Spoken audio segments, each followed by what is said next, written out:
तो progressive alignment के जो मेथड्स हैं, प्रोग्रेसिव अलाइनमेंट जो है उसके बेसिकली अगर देखो तो उसके दो एल्गोरिथम्स हैं। एल्गोरिथम्स का बेसिकली क्या मतलब होता है, उसके प्रोग्राम्स हैं दो ना, जो एक तरह से कह लो जो दो टूल्स हैं जो कि जिनमें प्रोग्रेसिव अलाइनमेंट का मेथड एक्चुअली यूज हो रहा होता है। वो दो टूल कौन से, क्लस्टल डब्ल्यू और टी काफ़ी।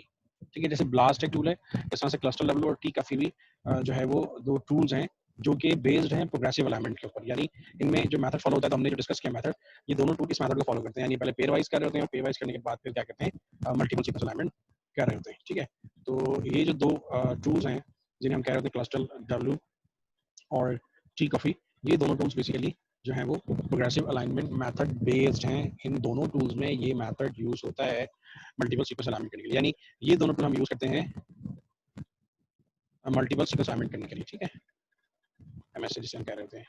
ठीक है, तो मल्टीपल सीक्वेंस अलाइनमेंट करने के लिए हम ये दोनों टूल्स यूज करते हैं। और ये दोनों टूल्स जो है, इनमें जो मेथड है वो कौन सा है, प्रोग्रेसिव अलाइनमेंट मेथड है।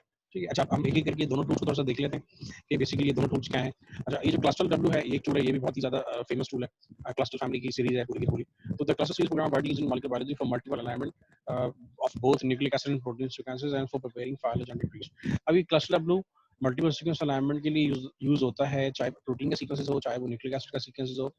यानी ऐसा नहीं है कि जैसे ब्लास्ट के अंदर हमें ब्लास्ट पी अलग था प्रोटीन के लिए और ब्लास्ट एन अलग था। यहाँ एक ही टूल है क्लस्टल, और क्लस्टल डब्ल्यू का आप यूज कर सकते हो। क्लस्टल का आप यूज कर सकते हो। बेसिकली अब क्लस्टल डब्ल्यू भी ना अपग्रेड हो गया, उसका नाम क्लस्टल ओमेगा हो गया है। ठीक है, तो वो क्लस्टल डब्ल्यू पहले इसका नाम था, तो ये अब ओमेगा हो गया है। तो क्लस्टल डब्ल्यू या क्लस्टल ओमेगा जो है बेसिकली ये मल्टीपल सीक्वेंस अलाइनमेंट के लिए यूज हो रहा होता है। ठीक है, और ये जो टूल है क्लस्टल ओमेगा या क्लस्टल डब्ल्यू, ये बेसिकली जो है वो प्रोग्रेसिव अलाइनमेंट पर बेस करता है। और पहले क्या करता है, पेयर ऑफ सीक्वेंसेस को अलाइन करता है। ठीक है, और उसके बाद क्या करता है, फिर जो नेक्स्ट पेयर्स हैं उनको पहले वाले पेयर के साथ क्या करता जाता है, अलाइन करता चला जाता है। तो डायग्राम अगर आपने समझोगे तो आपको समझ में आ जाएगा कि कैसे पहले एक पेयर को करता है, फिर दूसरे को, फिर तीसरे को। हमने अभी पहले डिस्कस किया बहुत डिटेल में। ठीक है, ऑफ कोर्स जो मोस्ट क्लोज रिलेटेड सीक्वेंसेस हैं वो पहले अलाइन होते हैं, कॉमन सेंस की बात है। उसके बाद फर्दर जो उससे लेस रिलेटेड हैं वो अलाइन होते चले जाते हैं। तो जो पैटर्न होता है वो यही होता है, the most relevant, the most similar comes first ना। ठीक है, तो इसी पे बेस कर रहा होता है। अब इसमें जो बेसिकली अलाइनमेंट के स्कोर्स होते हैं उसी की बेसिस पे फाइलोजेनेटिक ट्री क्रिएट कर रहा होता है। ठीक है, वो जो ट्री बना होता है, तो ये बेसिकली ये on the basis of alignment scores, यानी कौन सा कितना मैच कर रहा है उस बेसिस पर ये क्या बना रहा होता है, ये फाइलोजेनेटिक ट्री बना रहा होता है। उसी बेसिस पर ये एवोल्यूशनरी रिलेशनशिप जो है वो जनरेट कर रहा होता है। सही है, तो इस तरह से ये जो है वो फाइलोजेनेटिक ट्री और एवोल्यूशनरी रिलेशनशिप जनरेट करता है। ठीक है, और इसका जो वे है, इसका जो मेथड है वो भी वही है जो हमने भी डिस्कस किया है। मैं यहाँ दोबारा से बता देता हूँ, ये स्टेप वाइज लिखा हुआ है कि किस तरह से करता है। तो इसका भी वही मेथड है जो हमने भी डिस्कस किया है, कि प्रोग्रेसिव मेथड बेस्ड है। तो ये क्या करता है, पहले जो है वो पेयर वाइज अलाइनमेंट करता है। ठीक है, और उनकी सीक्वेंस सिमिलैरिटी को कैलकुलेट कर रहा होता है पेयर्स के दरमियान में। ठीक है, सेकंड क्या करता है, फिर जो मोस्ट सिमिलर पेयर सीक्वेंसेस का, ठीक है, उसको बाकी सीक्वेंसेस के साथ अलाइन करता है। ठीक है, अभी जो दो सीक्वेंसेस इसमें क्या कहलाते हैं, इसके लिए टर्म इस्तेमाल की जाती है प्रोफाइल। यानी जो दो सीक्वेंसेस जो कोई अलाइन करता है, पेयर करने के बाद ये अलाइन करता है, उससे हम क्या कह रहे होते हैं, वो प्रोफाइल कहला रही होती है। उसके बाद ये नेक्स्ट क्लोजेस्ट पेयर को अलाइन कर रहा होता है। ठीक है, उसके बाद नेक्स्ट को कर रहा होता है, और उसके बाद चाहिए फर्दर जो है तमाम सीक्वेंस को एक जगह पे मल्टीपल सीक्वेंस अलाइनमेंट कर रहा होता है। मैंने पहले ही बताया कि ये जो गैप क्रिएशन होती है इनमें, वो जो है वो क्या होती है, इरिवर्सिबल होती है, वो परमानेंट होती है, वो अनचेंजेबल होती है। वंस गैप इंट्रोड्यूस कर दे एक पेयर में भी, तो ये जो गैप है, ये जो नजर आ रहा है, ये गैप जो है ये मल्टीपल सीक्वेंस अलाइनमेंट का पार्ट रहता है। ये गैप खत्म नहीं हो सकते। इसकी एक प्रॉपर्टी यानी इसकी करेक्टर ये है कि ये जो वंस गैप इंट्रोड्यूस कर दे तो ये गैप खत्म नहीं होता और ये गैप मौजूद रहता है। सही है, तो ये इसके अंदर इसकी एग्जांपल अगेन वही है कि देखो, ये पहले दो पेयर्स को किया इसने अलाइन, फिर इनको पेयर में अलाइन किया दोनों को, फिर इन चार को एक साथ जो है वो एज मल्टीपल सीक्वेंस एलिमेंट इसने एज एमएसए जो है वो चारों को क्या कर लिया, दूसरे के साथ अलाइन कर लिया। ठीक है, लेकिन यहाँ देख लो, जो जहाँ पे गैप एक दफा इंट्रोड्यूस हो गया वहाँ पे गैप मौजूद है, वो खत्म नहीं हुआ। सही है, तो ये बेसिकली इसकी प्रॉपर्टी है।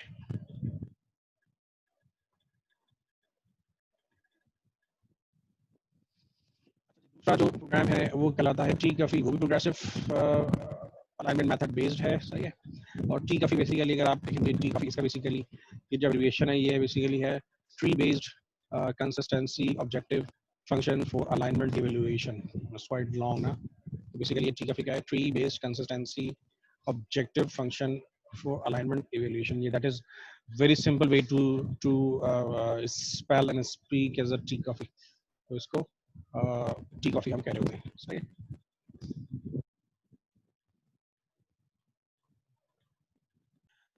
ठीक है, तो ये प्रोग्रेसिव अलाइनमेंट के मेथड्स हैं, यानी मैंने बताया कि पहले प्रोग्रेसिव अलाइनमेंट होती क्या है, फिर जो दो टूल्स हैं जो यूज़ किए जाते हैं, यानी मल्टीपल सीक्वेंस अलाइनमेंट करने के दो मेथड्स हैं, प्रोग्रेसिव अलाइनमेंट मेथड और दूसरा इटरेटिव रिफाइनमेंट मेथड।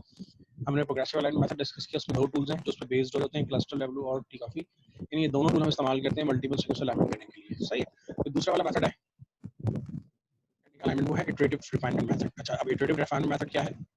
जो इटरेटिव रिफाइनमेंट मेथड है बेसिकली ये भी जो है ये एक तरह से कह लो कि ये उसकी ही अपग्रेड फॉर्म है प्रोग्रेसिव मेथड की, क्योंकि प्रोग्रेसिव मेथड में जो एरर्स होते हैं, ठीक है, इटरेटिव रिफाइनमेंट मेथड में उन एरर्स को रिड्यूस करने की कोशिश की गई है, ठीक है।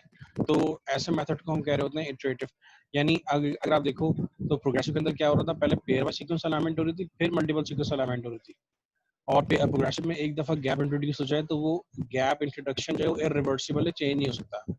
इटरेटिव में ऐसा नहीं होता। अच्छा, पहले थोड़ा सा बता दूं कि इटरेटिव है क्या। ये इटरेटिव बेसिकली बार्टन स्टैनबर्ग, दो साइंटिस्ट थे, इन्होंने इस मेथड को फॉर्मुलेट किया था, ठीक है। और ये जो मेथड है ये बिल्कुल काम ऐसे ही करता है जैसे प्रोग्रेसिव मेथड करता है, ऐसा नहीं कि वो डिफरेंट वे में काम करता है। इसका जो वे है काम करने का वो वैसे ही है, बस थोड़ा सा डिफरेंस है प्रोग्रेसिव में और इटरेटिव में, थोड़ा सा डिफरेंस है। वो डिफरेंस ये है कि जो प्रोग्रेसिव है वो बार-बार सीक्वेंसेस को रीअलाइन नहीं करता, वो पहले पेयर्स बना लिए उसने और उन पेयर्स को मैच करता है मल्टीपल सीक्वेंस अलाइनमेंट करने के लिए। लेकिन जो इटरेटिव मेथड्स हैं उसमें एक फर्क क्या है कि वो रीअलाइन कर सकता है तमाम सीक्वेंसेस को दोबारा से, कहीं भी किसी भी जगह अगर गैप्स है या नहीं इंट्रोड्यूस करने गैप्स या करना है, उस जगह भी क्या कर सकता है, खुद से रियलाइन कर सकता है। यानी एक तरह से कह लो जो एरर्स, एक तरह से कह लो प्रोग्रेसिव मेथड्स के अंदर जो थोड़े से एरर्स हैं उसको रिड्यूस करने के लिए इटरेटिव मेथड जो है वो यूज किया जाता है, ठीक है। तो ये क्या करता है, ये रियलाइन कर सकता है, इसकी जो सबसे बड़ी प्रॉपर्टी है ये रिपीटेडली रीअलाइन कर सकता है। प्रोग्रेसिव मेथड रिपीटेडली रियलाइन नहीं कर सकता। अब इटरेटिव मेथड के जो टूल्स हैं जो यूज किए जाते हैं बायोइन्फॉर्मेटिक्स में, वो डायल्जन है और मसल है, ठीक है। ये दोनों जो टूल्स हैं ये यूज किए जाते हैं, दोनों इटरेटिव मेथड बेस्ड हैं। डाल्टन और मसल के दो मेथड इस्तेमाल किए जा रहे होते हैं इटरेटिव मेथड में, लेकिन कि ये इटरेटिव मेथड जो है वो मोर रिफाइंड मेथड है, ठीक है, as compare to progressive method. लेकिन अभी भी जो सबसे ज़्यादा रिलायबल रिजल्ट्स हैं जो समझे जाते हैं और जो सबसे ज़्यादा टूल इस्तेमाल किया जाता है वो क्लस्टल और टी कफी ही है, सही है। सबसे ज़्यादा जो मेथड इस्तेमाल किए जा रहे होते हैं मल्टीपल सीक्वेंस अलाइनमेंट के लिए, जिन पर रिलाई किया जा रहा होता है वो क्लस्टल और टी कॉफी ही हैं।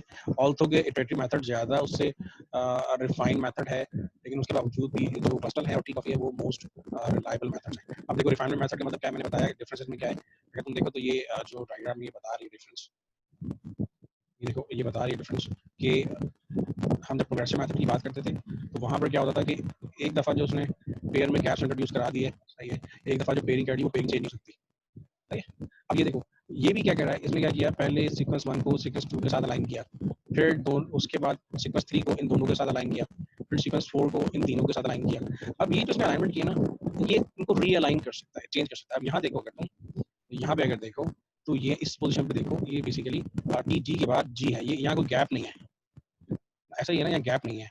लेकिन स्टेप 3 में देखो, स्टेप 2 तक कोई गैप नहीं है यहाँ पे, इसने पहले स्टेप 1 में इसको अलाइन किया, फिर इसको अलाइन किया, कोई गैप नहीं था। स्टेप 3 में देखो अगर they actually introduce a gap, ये रिफाइनमेंट किया इसने क्योंकि नीड था गैप, सही है। तो इसने क्या किया, फौरन से यहाँ पे गैप जो है वो प्रोड्यूस कर दिया क्योंकि यहाँ पे गैप नीडेड था, सही है। अब इस तरह से उसके बाद फर्दर स्टेप 4 में अगर जाके देखो तो अब यहाँ पे गैप नीडेड नहीं था, टी के बाद गैप नीडेड था, तो उसने क्या किया, टी के बाद गैप लगा दिया। यानी क्या हो रही है, रीअलाइनमेंट हो रही है, रिपीटेडली रीअलाइनमेंट हो रही है, रिपीटेडली बार बार सीक्वेंस रीअलाइन हो रहा है अनटिल अनलेस के बेस्ट मल्टीपल सीक्वेंस अलाइनमेंट नहीं हो जाती, बेस्ट मैच नहीं हो जाती, ठीक है।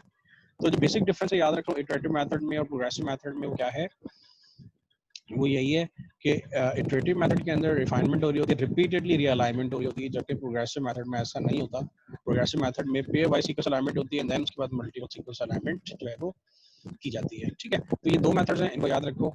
थ्योरेटिकली जो है इनका प्रोसीजर्स ये होते हैं कि इस तरह से इनका प्रिंसिपल याद रखो कि बेसिकली किस प्रिंसिपल पे बेस कर रहे होते हैं, ठीक है। और जो है फर्दर जो है इन दोनों में डिफरेंस क्या होता है ये इतना इसको याद रखो, क्योंकि दोनों मेथड्स हम जब हम अभी लैब करेंगे नेक्स्ट तो वो हम टीकेफी और क्लस्टल करेंगे, क्योंकि जो सबसे ज़्यादा यूज होने वाले मेथड्स हैं मल्टीपल सीक्वेंस अलाइनमेंट के लिए वो क्लस्टल और ठीक है काफ़ी है। ठीक है, तो हम इसकी इन मेथड्स की लैब नेक्स्ट में करेंगे, नेक्स्ट क्लास के अंदर।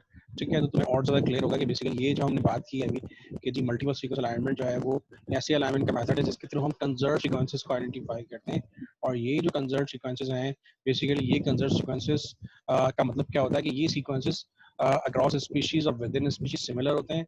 और जब ये अक्रॉस स्पीशीज सिमिलर होते हैं, ऑफ कोर्स ये कोई ना कोई इनका पर्टिकुलर फंक्शन होता है, ये कोई ना कोई मोटिफ डोमेन बनाते हैं। तो अगर हमें कंजर्व सीक्वेंस का पता चल जाए तो हमें ये पता चल सकता है कि बेसिकली इसमें कौन से मोटिफ या डोमेन्स हैं, यानी हम अपनी प्रोटीन के फंक्शनल कैरेक्टरिस्टिक्स बता सकते हैं, उसका स्ट्रक्चर प्रेडिक्ट कर सकते हैं। तो ये हमें थोड़े से क्लूज मिल रहे होते हैं मल्टीपल सीक्वेंस अलाइनमेंट करने से। ठीक है, तो इसकी लैब हम नेक्स्ट में करेंगे, तो ये तुम लोग ज़्यादा समझ में आएगा। थ्योरेटिकली इसको इतना यहाँ तक जो है वो इसको याद रखो, इसके मैथड्स को याद रखो कि कौन कौन से हैं। ठीक है, so that's all for today.